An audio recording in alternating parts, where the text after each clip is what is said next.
Agidius de Hamo was a man who lived in the midmost parts of the island of Britain. In full, his name was Agidius Ahenobarbus Julius Agricola de Hamo. For people who were richly endowed with names in those days, and now long ago when this island was still happily divided in many kingdoms, there was more time then, and folk were fewer, and so that most men were distinguished.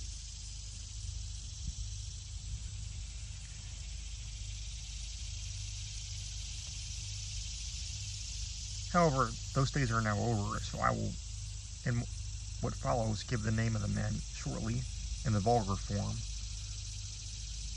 He was Farmer Giles of Ham, and he had a red beard.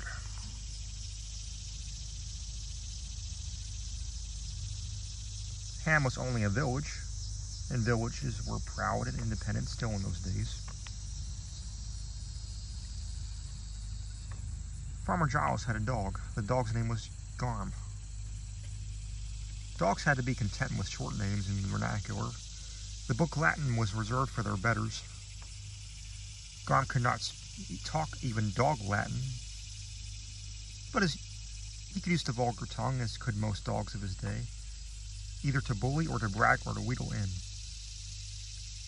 Bullying was for beggars and trespassers, bragging for other dogs and wheedling for his master. Garm was both proud and afraid of Giles, who could bully and brag better than he could. The time was not one of worry. The time was not one of hurry or bustle. But bustle has very little to do with business. Men did their work without it, and they got through a deal both of work and of talk. There was plenty to talk about, for memorable events occurred very frequently. But at the moment when this tale begins, nothing memorable had in fact happened in Ham for quite a long time, which suited Farmer Giles down to the ground. He was a sort of slow sort of fellow, rather set in his ways and taken up in his own affairs. He had his hands full, he said, keeping the wolf from the door, that is, keeping himself as fat and comfortable as his father before him. The dog was busy helping him. Neither of them gave much thought to the wide world outside their fields, the village, and the nearest market.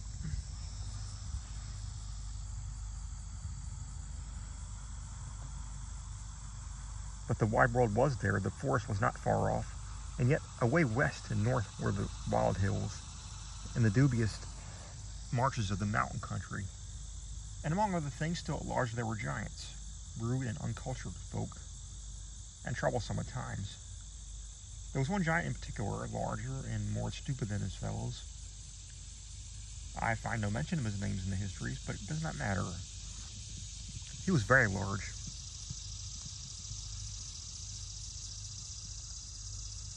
His walking stick was a tree, like a tree. His tread was heavy.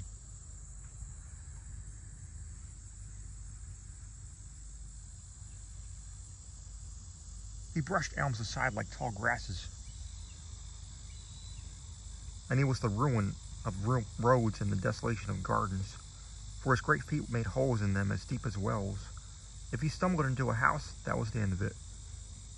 And all of this damage he did wherever he went, for his head was far above the roofs of houses and left his feet to look after themselves. He was nearsighted and also rather deaf. Fortunately, he lived far off in the wild and seldom visited the lands inhabited by men, at least not on purpose. He had a great tumble-down house away in the mountains, but he had very few friends owing to his deafness and his stupidity and the scarcity of the giants.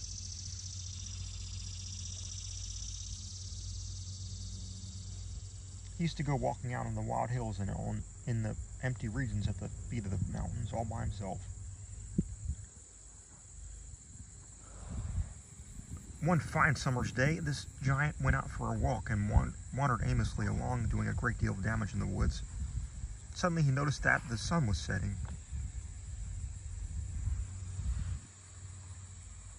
and felt that his supper time was drawing near. But he discovered that he was in a part of the country he did not know at all and lost his way.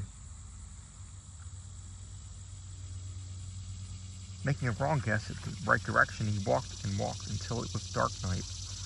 Then he sat down and waited for the moon to rise. Then he walked and walked in the moonlight, striding out with a will, for he was anxious to get home.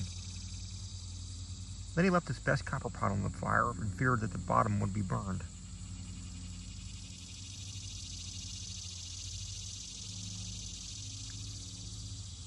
But his back was to the mountains, and he was already in lands inhabited by men. He was indeed now drawing near the farm of Agedius Ahenobarbus, Julius Agricola, and the village called, in the vulgar tongue, Ham. It was a fine night. The cows were in the fields, and Farmer Giles' dog had got out and gone for a walk on his own account. He had a fancy for moonshine and rabbits. He had no idea, of course, that a giant was also out for a walk. That would have given him a good reason for going out without leave. But a still better reason for staying quiet in the kitchen. At about 2 o'clock, the giant arrived and fired Farmer Giles' fields, broke the hedges, trampled on the crops, and flattened the mowing grass.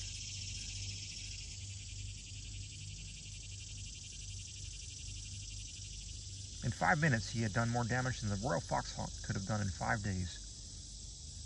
Garm had heard a thump, thump, coming along the river bank. And he had ran to the west side of the low hill on which the farmhouse stood.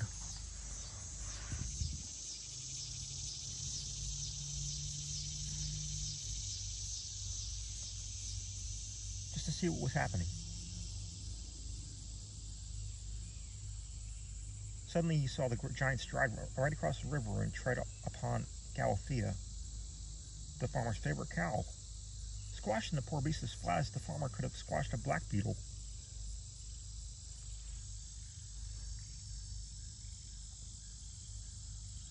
That was more than enough for Garm. He gave a yelp of fright and bolted home, quite forgetting that he was out without leave. He came and barked and yammered underneath his master's bedroom window. There was no answer for a long time. Farmer Giles was not easily awakened. "Help! Help! Help!" cried Garm. The window opened suddenly, and a well-aimed bottle came flying out. "Ow!" said the dog, jumping aside with a practiced skill. "Help! Help! Help!"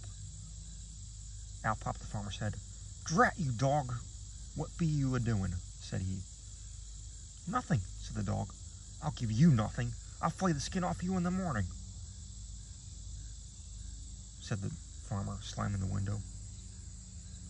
"Help! Help! Help!" cried the dog. Out came Giles' head again. "I'll kill you if you make another sound," he said. "What's coming to you, you fool?" "Nothing," said the dog, "but something's come to you." "What do you mean?" said Giles, startled in the midst of his rage. Never before had Garm answered him so saucily.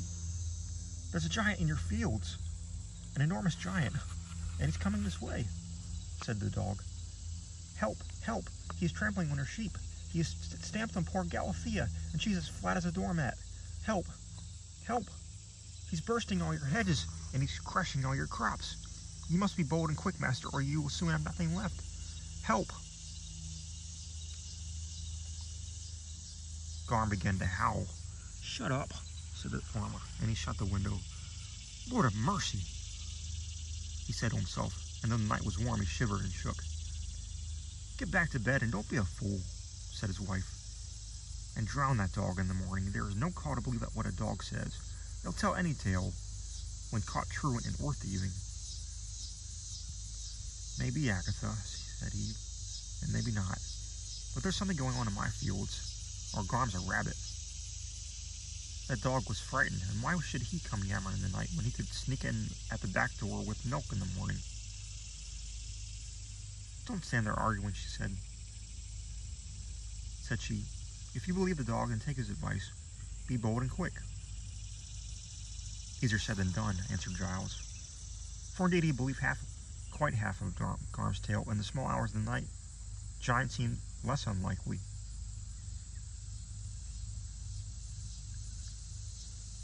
Still, property is property, and Farmer Giles had a short way with trespassers, that few could outface. So he put on his breeches and went down to the kitchen and took his blunderbuss from the wall. Some may well ask what a blunderbuss was. Indeed, this very question, it is said, was put to the 4 wise clerks of Oxenford. And after thought, they replied, a blunderbuss is a short gun with a large bore firing many balls or slugs, and capable of doing execution within a limited range without exact aim, now superseded in civilized countries by other firearms.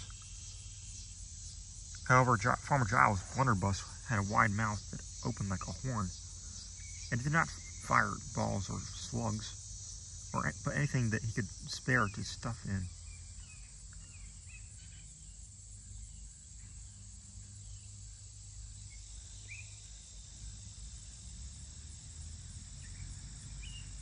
And it did not do execution because he seldom loaded it, and he never let it off.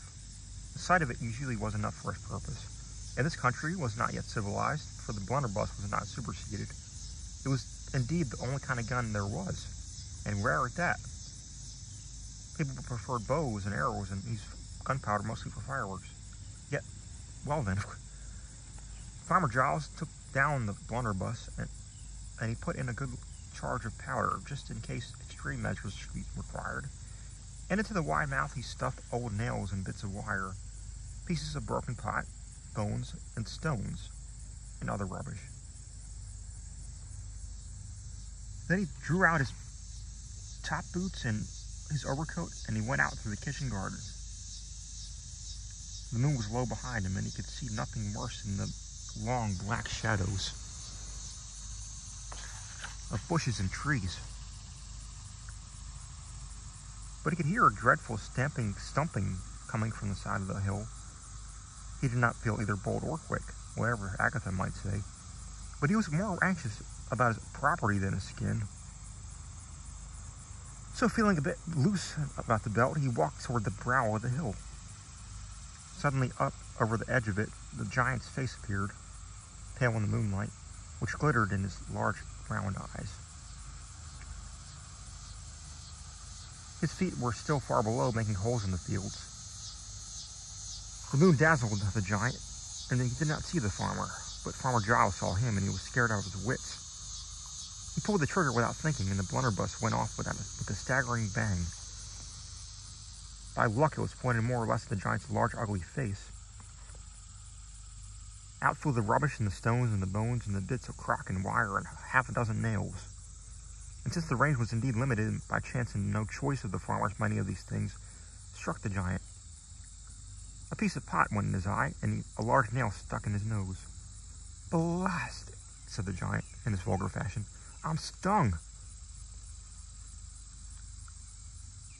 But the noise made no impression on him. He was rather deaf, and he did not like the nail.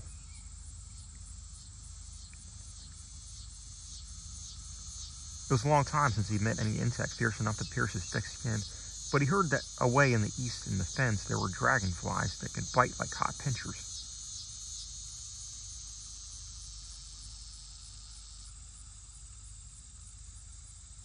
He thought that might have run into something of the kind.